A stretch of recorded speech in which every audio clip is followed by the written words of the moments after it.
Hello students of grade 11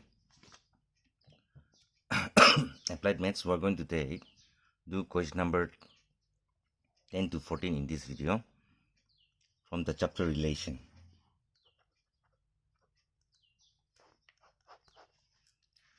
So here what is given: if L be the set of all lines in a plane and R be the relation in L, defined by R is L1 L2 such that L1 and L2 are perpendicular, L1 perpendicular to L2.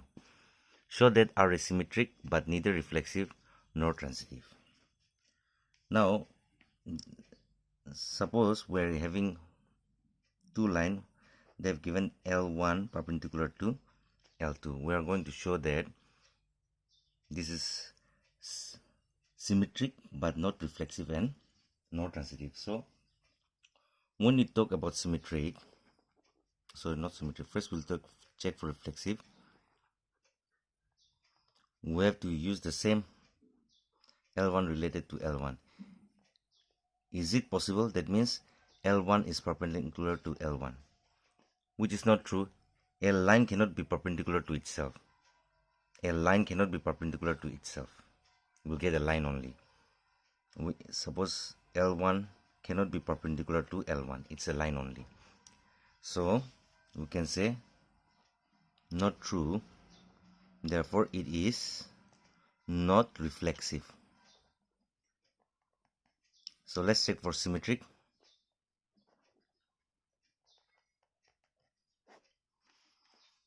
In symmetric, we have to show that L1 related to L2 implies L2 related to L1. So L1 related to L2 means L1 is perpendicular to L2, and L2 related to L1 implies L2 is perpendicular to L1, which is true. If L1 is, suppose this is a line L1, L1 is perpendicular to L2, that means L2 is also perpendicular to L1, which is true. Yes, true. Therefore, R is symmetric, or it is symmetric, you can say. Now let's check for transitive. In transitive, we have to show if L1 is related to L2 and L2 is related to L3, we have to use 3 line, then L1 must be related to L3. We'll see whether it's satisfying or not. So L1 related to L2 means L1 is perpendicular to L2, and L2 related to L3 means L2 is perpendicular to L3. Does it implies L1 related to, I'll just write here, L1 related to L3. We are taking this, okay? Is it true L1 will be perpendicular to L3? So I'm just giving an example, okay? L1 related to L2. Suppose this is L2 and this is L1. We can say that L1 is perpendicular to L2. L2 related to L3 means L2 is related to, or L2 is perpendicular to, suppose this is L3. So L2 is perpendicular to L3. Does it imply that L1 and L3 are perpendicular? No, it become a parallel line. So which is not true. We're getting perpendicular, which is not true. Therefore, R is not transitive. Clear? You can pause the video to write the proof. Let's go to question number 11. Show that the relation R on the set Z means integer, okay, of all integer defined as R, xy, and x minus y is an integer, is an equivalence relation. Now, to prove equivalence relation, you have to satisfy that it is reflexive also, it is transitive also, and it is symmetric also. It satisfies all the relation, then only it is equivalence relations. So let's go and check for reflexive.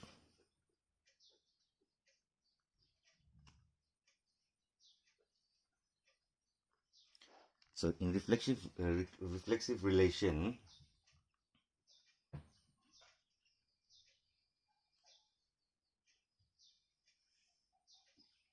we have to use the same x belong to integers. Okay, then Rx, we must get that this is also an integer. So x related to x means what I'll write, x minus x is integer, so x minus x is an integer. So x minus x is 0, is an integer, yes or no? So it's true.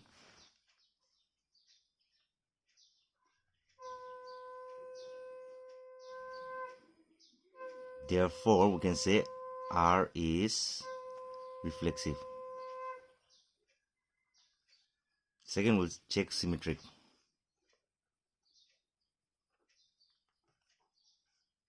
Symmetric relation.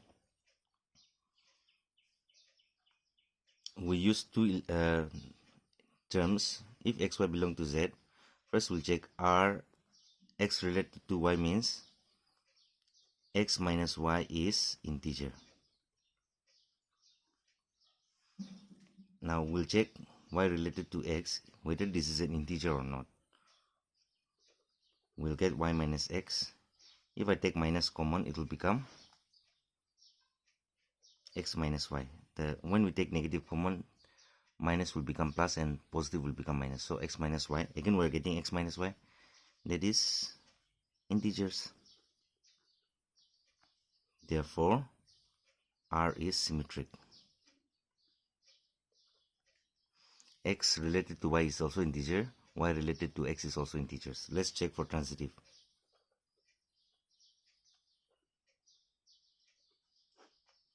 We have to use three elements or three numbers x, y. For x, y, z belong to integer. We have to show that x related to y, that is x minus y, is integer. If x is related to y and y is related to z, we have to show that x must related to z also. So we can say that y related to z means y minus z is an integer.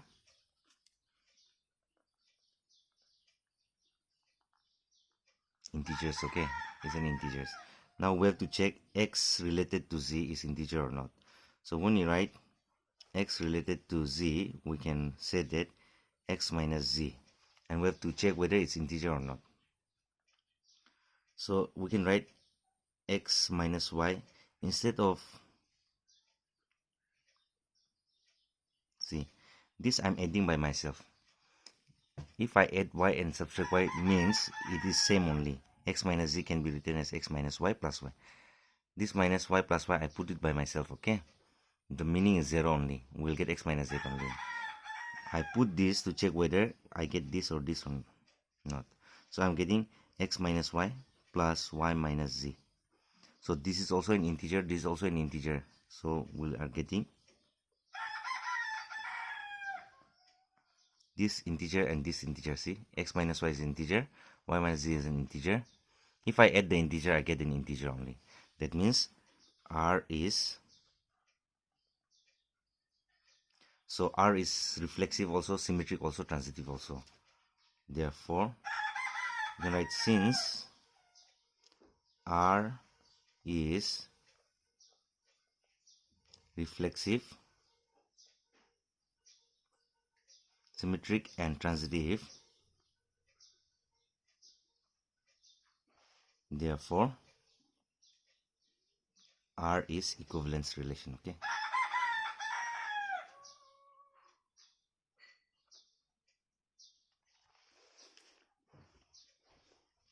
Let's do question number 12. Show that the relation R in the set A is given 1, 2, 3, 4, 5,